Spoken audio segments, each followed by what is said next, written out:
ভারত পাকিস্তান যুদ্ধে চীনের জেট-এনসি যুদ্ধবিমান দিয়ে রাফাল ভূপাতিতের পর চীনের অত্যাধুনিক সামরিক শক্তি নিয়ে চলছে জল্পনা-কল্পনা। চারদিকে শুধুই চীনের জয় জয়কার। সেই ধারাবাহিকতায় মার্কিন বাহিনীর সামনে দাঁড়াতে মে মাসের শুরুতে প্রথমবারের মতো সমুদ্র যাত্রায় নেমেছে চীনের নতুন বিমানবাহী রণতরী দ্য ফুজিয়ান। বলা হচ্ছে এটি চীনের প্রথম নতুন প্রজন্মের এয়ারক্রাফট ক্যারিয়ার, যা আমেরিকার এয়ারক্রাফট ক্যারিয়ারকেও হারিয়ে দিতে পারে। 2022 সালে এই রণতরীর উদ্বোধন হলেও মাসের শুরুতে প্রথমবারের মতো সমুদ্রে পাঠানো হয়েছে ফুজিয়ানকে। বিমানবাহী রণতরীটির সমুদ্র যাত্রার পর ভারত পাকিস্তান যুদ্ধে চীনের শক্তি প্রদর্শনের পর ফুজিয়ানকে নিয়ে তুমুল উৎসাহ উদ্দীপনা চলছে সবখানে। শুধুমাত্র যুক্তরাষ্ট্রের কাছেই ফুজিয়ানের চেয়ে বড় রণতরী রয়েছে। সে কারণে মার্কিন রণতরীগুলোর সঙ্গে এটির পাল্লা নিয়েও চলছে বিশ্লেষণ। দ্য ফুজিয়ান চীনের নিজস্ব প্রযুক্তিতে নির্মিত তৃতীয় বিমানবাহী রণতরী। এটি নির্মাণ করতে 6 বছর সময় লেগেছে দেশটির। প্যাসিফিক অঞ্চলে চীনা নৌবাহিনীর পরিসর বাড়ানোর চেষ্টার মধ্যেই নতুন এই রণতরী সাগরে ভাসালো বেইজিং।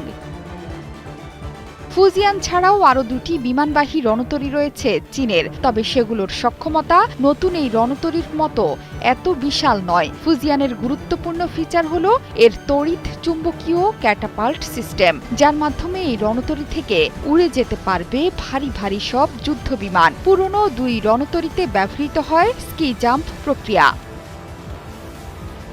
বিশ্লেষকদের মতে নতুন এই ফিচারের কারণে চীন আরও বড় বড় যুদ্ধবিমানকে আরও বেশি দূরত্বে পাঠাতে পারবে। সেই সাথে বিমানগুলো আগের তুলনায় আরও বেশি গোলাবারুদ বহন করতে পারবে। সার্বিকভাবে এই রণতরী চীনের নৌযুদ্ধ সক্ষমতাকে অনেকাংশে বাড়িয়ে তুলবে বলে মনে করা হচ্ছে। ফুজিয়ানে ব্যবহৃত তড়িৎ চুম্বকীয় ক্যাটাপাল্ট ব্যবস্থা যুক্তরাষ্ট্রের একটিমাত্র রণতরীতে ব্যবহার হয়েছে, আর সেটি হল UAS জেরাল্ড আর ফোর্ড। মার্কিন নৌবাহিনীর বাকি 10টি পুরনো রণতরীতেই বাষ্পচালিত ক্যাটাপাল্ট ব্যবহার করে যুদ্ধবিমান উৎক্ষেপণ করা হয়। যদিও মার্কিন রণতরীগুলো পারমাণবিক শক্তিতে পরিচালিত, এর ফলে এগুলো দীর্ঘ সময় সমুদ্রে থাকতে পারে। অন্যদিকে ফুজিয়ানে ব্যবহৃত হয়েছে প্রথাগত জ্বালানি। এতে করে এই রণতরীকে নিয়মিত বিরতিতে কোনো বন্দর থেকে অথবা অন্য তেলের ট্যাঙ্কার থেকে জ্বালানি সংগ্রহ করতে হয়। মার্কিন নৌবাহিনীর ফোর্ড রণতরীর বহন ক্ষমতা প্রায় 1 লাখ টন। অন্য 10টি রণতরী 87,000 টন ভার বইতে পারে।